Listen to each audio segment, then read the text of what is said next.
जिस तरह से भारतीय जनता पार्टी सरकार अन्याय अत्याचार कर रही है। 1.5 घंटे बाद इनसे वीसी मिलते हैं।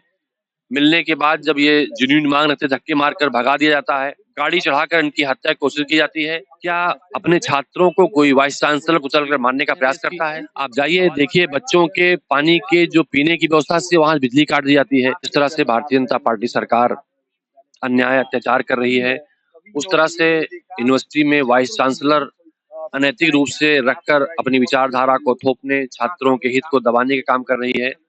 ये छात्र जो धरने पर बैठे हैं, इनकी मांग यही थी, प्रिंस प्रकाश की रही हो, प्रेम प्रकाश की रही हो, हर्षित शुक्ला जी की रही हो, इनकी मांग ये थी कि आप 5100 की जगह 5141 जगह क्यों वसूल रहे हैं? इनके पास पूरा फीस वृद्धि का स्ट्रक्चर है। ये कागज लेकर वीसी से समय मांगकर गए थे मिलने के लिए।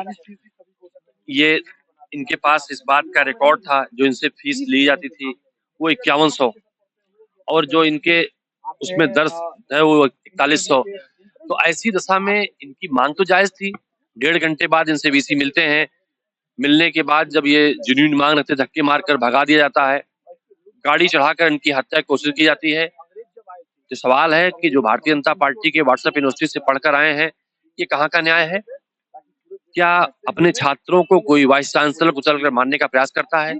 सवाल इस बात दरमियान तो शायद मुकदमा भी कोई हुआ है छात्रों पे। नहीं, 8-9 छात्रों पर मुकदमा हुआ है। प्रिंस प्रकाश, प्रेम प्रकाश, हर्षित शुक्ला के छात्रों को पढ़ाई से वंचित कर दिया गया है। तो सवाल इस बात का है कि यूनिवर्सिटी कैंपस इसलिए होता है कि छात्रों की हित की बात करें, लूट के लिए नहीं होता। हो सकता है आपने किसी को पैसा देकर अपनी नियुक्ति कराई हो, लेकिन उसकी वसूली उत्तर प्रदेश के छात्रों से नहीं करने देंगे। ये सारे छात्र लाखों छात्रों की हित की लड़ाई लड़ रहे हैं। हम इनके साथ मजबूती के साथ खड़े हैं। ये छात्र पंचायत तरफ आगे बढ़ रहे हैं, हम इनके साथ खड़े हैं।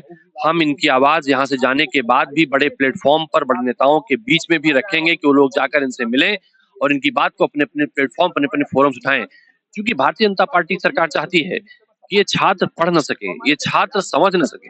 समझ जाएंगे तो जो देश के छात्रों के विकास का पैसा है, जिससे अपना चेहरा चमकाते हैं, उस पर आवाज उठाएंगे। गैस सिलेंडर की महंगाई हो, पेट्रोल की महंगाई हो, डीजल की महंगाई हो, केजीएमओ का घोटाला हो, उत्तर प्रदेश के सैकड़ों घोटाले हों, उन पे अपनी आवाज उठाएंगे। तो सरकार नहीं चाहती कि ये लोग पढ़ लिख कर ऐसी बातें करें। आज लगातार 3 दिन से धरना चल रहा है। बच्चे विश्वविद्यालय परिवार के ही हैं। प्रशासन की तरफ से कुछ इंतजाम किया गया, भीषण गर्मी है को देखते हुए। प्रशासन की तरफ से इंतजाम, अब मैं आपसे चाहूंगा, आप तो निष्पक्ष आवाज हैं देश की, आप जाइए देखिए बच्चों के पानी के जो पीने की व्यवस्था से वहां बिजली काट दी जाती है, पंखे की हवा में न रह सके उनके कनेक्शन काट दिए जाते हैं। तो भारत की संविधान इस बात की इजाजत देता है। आपने वो दौर देखे होंगे जब कांग्रेस पार्टी सरकार हुआ करती थी, तो धरना आंदोलन करने वालों को पानी सत्ता तक पहुंचाता था।